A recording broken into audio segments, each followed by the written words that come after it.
रोम एक दिन में नहीं बना था, ये कहावत तो हम सबने सुनी ही है। रोम का दुनिया पर दबदबा खत्म हुए सदियां बीत चुकी हैं, लेकिन इसका असर आज भी हमारी जिंदगी पर है। तो आइए इस शानदार कहानी में और गहराई से उतरते हैं। जरा सोचिए, आज भी हमारी राजनीति और संस्कृति में कितने ही शब्द और विचार हैं जो सीधे रोम से आए हैं। रिपब्लिक, सेनेट, वीटो, ये शब्द सुने सुने लगते हैं, है ना? ये सब रोमन राजनीति की ही देन है। ये कोई छोटी मोटी बात नहीं है, ये उस सुपर पावर की कहानी है जिसने लगभग 2000 सालों तक दुनिया पर राज किया। तो सबसे बड़ा सवाल यही उठता है कि आखिर कैसे एक अकेली सभ्यता 2000 साल से भी ज्यादा समय तक दुनिया पर छाई रही, और उससे भी बड़ा सवाल कि आखिर उसका अंत कैसे हुआ। यही वो महागाथा है जिसे आज हम समझने वाले हैं। तो इस पूरे सफर को समझने के लिए हम शुरुआत करेंगे रोम की पौराणिक कहानियों से। फिर देखेंगे कि कैसे रिपब्लिक बना और फैला। बात करेंगे सीजर की, जिसने इस रिपब्लिक का अंत कर दिया। फिर आएगा एम्पायर का गोल्डन एज, और आखिर में हम जानेंगे कि इतने बड़े साम्राज्य का पतन क्यों और कैसे हुआ। तो चलिए शुरू करते हैं पहले चैप्टर से, रोम की पौराणिक शुरुआत। यहाँ देखेंगे कि कहानियों और हकीकत में कितना फर्क है। कहानी कुछ यूं है कि रोमुलस और रेमस नाम के दो जुड़वा भाई थे, जिन्हें एक भेड़िए ने पाला था, और कहते हैं कि रोमुलस ने ही अपने भाई को मारकर इस शहर की नींव रखी। लेकिन ये तो हुई कहानी, हकीकत क्या है? असल में जो सबूत मिलते हैं वो बताते हैं कि रोम की शुरुआत बहुत ही मामूली थी। 625 ईसा पूर्व के आसपास टाइबर नदी के किनारे बसे कुछ गांवों का एक छोटा सा ट्रेडिंग सेंटर। बस रोम का जो शुरुआती दौर था ना, उसे राजाओं का काल कहते हैं, और इसका अंत हुआ एक जालिम राजा टार्कियन द प्राउड के साथ। हुआ ये कि उसके बेटे ने एक कुलीन महिला लुक्रीशिया के साथ बदसलूकी की, और बस इस एक घटना ने पूरे शहर में विद्रोह की आग लगा दी। लोगों का गुस्सा ऐसा फूटा कि 509 ईसा पूर्व में राजशाही को जड़ से उखाड़ फेंका, और इसी विद्रोह की राख से जन्म हुआ एक नई तरह की सरकार का, जिसे हम जानते हैं रोमन रिपब्लिक के नाम से। ये है कहानी का दूसरा अध्याय। अब ये नया सिस्टम बड़ा दिलचस्प था। पावर मोटे तौर पर दो ग्रुप्स में बटी थी। एक तरफ थे पेट्रिशियंस, मतलब अमीर पावरफुल खानदान जिनका सेनेट पर कब्जा था, और दूसरी तरफ थे प्लीबियंस, यानी कि आम लोग। वैसे तो ये दोनों मिलकर दो लीडर चुनते थे जिन्हें कॉन्सल्स कहते थे, पर पावर को लेकर इनमें हमेशा खींचतान चलती रहती थी। और ये जो अंदरूनी लड़ाई है ना, ये रोम की कहानी में बार बार देखने को मिलेगी। रिपब्लिक के दौर में रोम ने जबरदस्त फैलाव किया, और इसका सबसे बड़ा सबूत है प्यूनिक वॉर्स। ये रोम और उसके सबसे बड़े दुश्मन कार्थेज के बीच लड़ी गई 3 भयानक लड़ाइयां थी। सोचिए, भूमध्य सागर पर कब्जे के लिए ये जंग लड़ी गई, और अंत में क्या हुआ?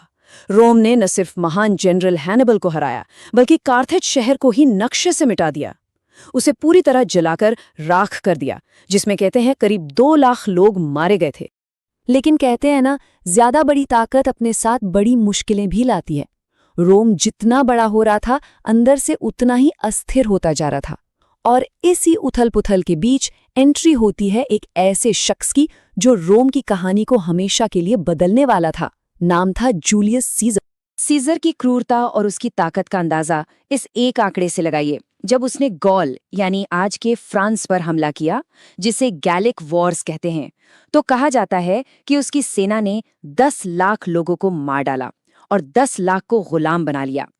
इस जीत ने सीजर को रोम में एक हीरो बना दिया, इतना पावरफुल कि वो पूरे सिस्टम को चुनौती दे सकता था। सीजर के पावर में आने का तरीका बहुत ही कैलकुलेटेड था। सबसे पहले उसने पॉम्पी और क्रासिस के साथ मिलकर एक तिकड़ी बनाई। फिर जब सीनेट ने उसे रोकने की कोशिश की, तो उसने उनकी एक ना सुनी और अपनी सेना के साथ रूबिकॉन नदी पार कर दी। ये एक तरह से खुली बगावत थी। इसके बाद उसने सिविल वॉर में अपने दुश्मन पॉम्पी को हराया, और आखिर में खुद को जीवन भर के लिए तानाशाह डिक्लेयर कर दिया। अब सीजर की ये बेहिसाब ताकत सीनेट के कई लोगों की आंखों में चुभ रही थी। उन्हें डर था कि ये आदमी रिपब्लिक को हमेशा के लिए खत्म कर देगा। तो उन्होंने एक खतरनाक प्लान बनाया। 15 मार्च 44 ईसा पूर्व सीनेट के ही कुछ मेंबर्स ने सीनेट के अंदर ही सीजर पर हमला कर दिया। एक के बाद एक कुल 23 बार चाकू मारे गए। कहते हैं जब सीजर ने हमला करने वालों में अपने जिगरी दोस्त ब्रूटस को देखा तो उसके मुंह से बस यही निकला, ए टू ब्रूट, मतलब तुम भी ब्रूटस। और ये शब्द इतिहास में धोखे का सबसे बड़ा सिंबल बन गए। जिन लोगों ने सीजर को मारा उन्हें लगा था कि वो रिपब्लिक को बचा रहे हैं, पर हुआ ठीक उल्टा। सीजर की मौत ने रोम को एक और भयानक सिविल वॉर में झोंक दिया, और इसी खून खराबे और अराजकता के बीच से एक नया चेहरा उभरा, सीजर का अपना गोद लिया हुआ बेटा ऑक्टेवियन। और यही बना रोम का पहला सम्राट। शुरुआत में ऑक्टेवियन ने मार्क एंटनी के साथ हाथ मिलाया और दोनों ने मिलकर सीजर के कातिलों को हराया। लेकिन दोस्ती ज्यादा दिन नहीं चली।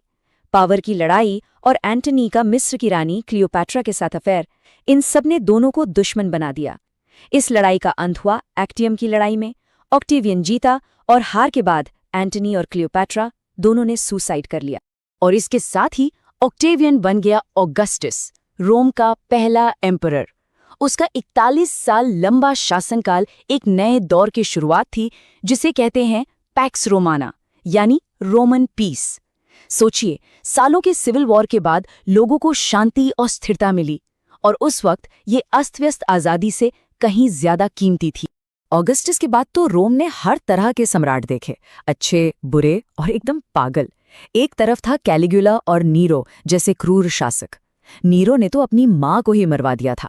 तो वहीं दूसरी तरफ ट्रेजन जैसे महान सम्राट भी थे, जिनके राज में एम्पायर सबसे बड़ा हुआ, और मार्कस ऑरेलियस जैसे फिलोसोफर किंग भी। मतलब ये दौर दिखाता है कि कैसे पूरे एम्पायर की किस्मत बस एक आदमी के मिजाज पर टिकी होती थी। लेकिन कोई भी एम्पायर हमेशा के लिए नहीं रहता, है ना। 2 सदियों की शांति और तरक्की के बाद अब रोम पर अंदर और बाहर दोनों तरफ से दबाव पड़ने लगा, और यही दबाव आखिर में उसके पतन की वजह बना। साल 285 एडी आते आते ये एम्पायर इतना बड़ा हो चुका था कि उसे संभालना लगभग नामुमकिन हो गया था। तो उस वक्त के सम्राट डायोक्लेशियन ने एक बहुत बड़ा फैसला लिया। उसने एम्पायर को 2 हिस्सों में बांट दिया, ईस्ट और वेस्ट। सोचा कि शायद इस तरह इसे मैनेज करना आसान हो जाएगा। और इस बंटवारे का असर बहुत गहरा हुआ। जो वेस्टर्न एम्पायर था, जहां लैटिन बोली जाती थी, वो आर्थिक तंगी और लगातार हमलों से कमजोर होता चला गया, जबकि ईस्टर्न एम्पायर, जहां ग्रीक बोली जाती थी, वो अमीर और मजबूत होता गया। इसे बाद में बाइजेंटाइन एम्पायर के नाम से जाना गया। अब ये जो कमजोर वेस्टर्न एम्पायर था, उस पर बाहर से लगातार हमले हो रहे थे। गोथ्स और वैंडल्स जैसी जनजातियां बार बार हमला कर रही थीं। हालात इतने बिगड़ गए कि खुद रोम शहर को कई बार लूटा गया। और फिर वो दिन आया, साल 476 एडी में आखिरी वेस्टर्न रोमन सम्राट को गद्दी से हटा दिया गया, और इसी के साथ एक महान साम्राज्य का अंत हो गया। तो रोम की ये कहानी सिर्फ लड़ाइयों और राजाओं की कहानी नहीं है। ये हमें बहुत कुछ सिखाती है। ये दिखाती है कि कैसे अंदर की फूट, चाहे वो अमीर और गरीब के बीच हो या पावर के भूखे नेताओं के बीच, बड़ी से बड़ी ताकत को भी खोखला कर देती है। ये बताती है कि कैसे हद से ज्यादा फैलाव और बाहरी दबाव किसी भी सुपर पावर को घुटनों पर ला सकते हैं। तो सवाल आज भी वही है, रोम के उठने और गिरने की इस हजारों साल पुरानी कहानी से आज की दुनिया क्या सबक ले सकती है।